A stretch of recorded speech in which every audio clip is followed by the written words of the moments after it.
Attention TV eso any movie bia akwaba ede ebaso abusia na meka with Attention TV ajene ya Attention TV je to the subscribe mami like comment na share kopie muso e wo Facebook and so Attention TV je kwa follow like comment and also share amane bo abeka yetsa ene se a comfort nchenchamo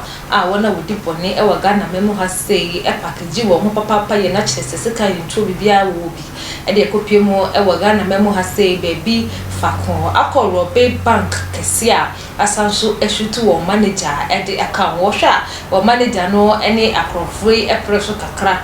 wo de afedie omohwa omuntimi manager na wo se tutwe ebemwe ana moshito manager na sese anu de ni bebi a manager na nkwa eda se eda wo nkwa so anase eda oye nkwa so de sese ni pa de Attention TV fa ma ne bofo emfa bedue na sese no ne aba ne se akrofree etimi abom homoden akowia bank ba ko a e wo Ghana memo ahase ma ne boni etwimpe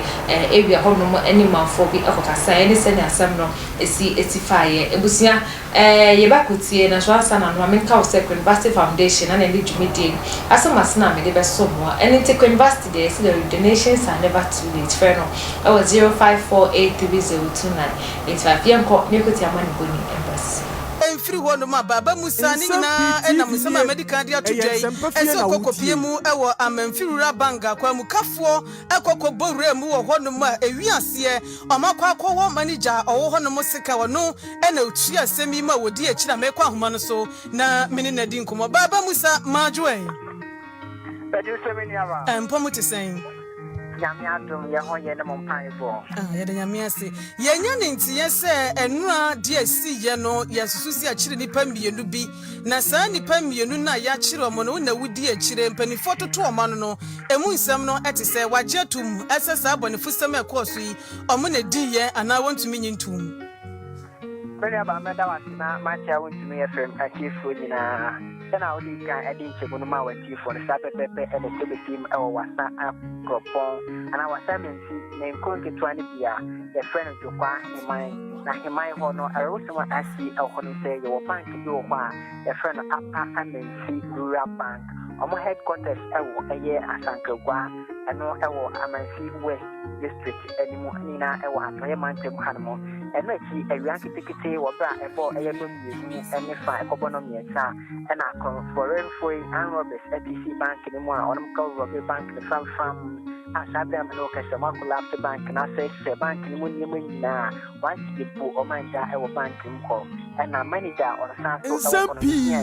ye yini nyina pi ne mo ne akse ne mo no yensa anka ye bo mo nya se ye ni manager e be din ko ne mo ne condition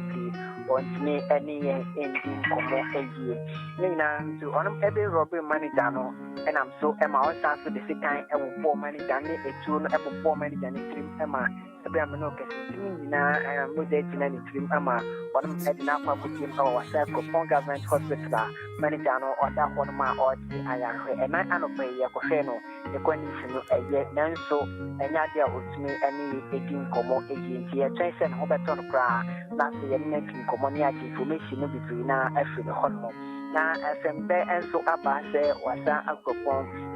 police commander DSP Simonsi Blue enso etima bomodia ama omo ne manchina bomodia ama ne saka suspect mienu a omo sise na madina na robbing issue no omo ekamo ama suspect na confirm say no kre say omo ekamo ti omo gusa omo provide them emo no bidin ti ntimi fa ono mti entuja isia esa se DSP say e bom tinya eno so ebetimi ade eyi abama nkaifo no ebetwane no yɛfa omo tin no enteka saati omo kuso ene omo eye hwehwɛ omo kuso omo bobo tin no na omo so ayo bwana omo de enema gua pam ase zankofo na omo ebaaye no omo sa ebeka omo nyina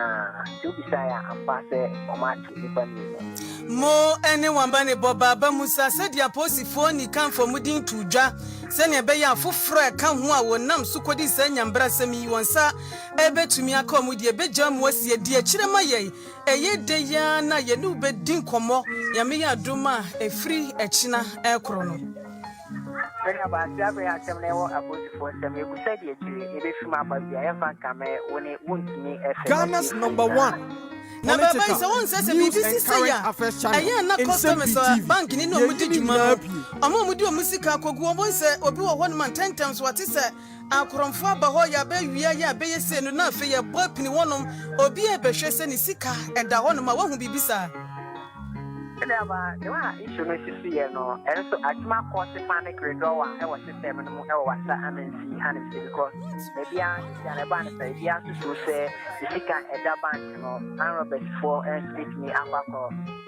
scan e wo bank ama panic withdrawal so aba system no na apa man free rural bank no dey essence me si no bank na collapse branch no dey collapse enti oko krana nya dia obenya wusika na emu no customers no so enedi abubu fa se omusika eso akukema R0bb for so ayene sa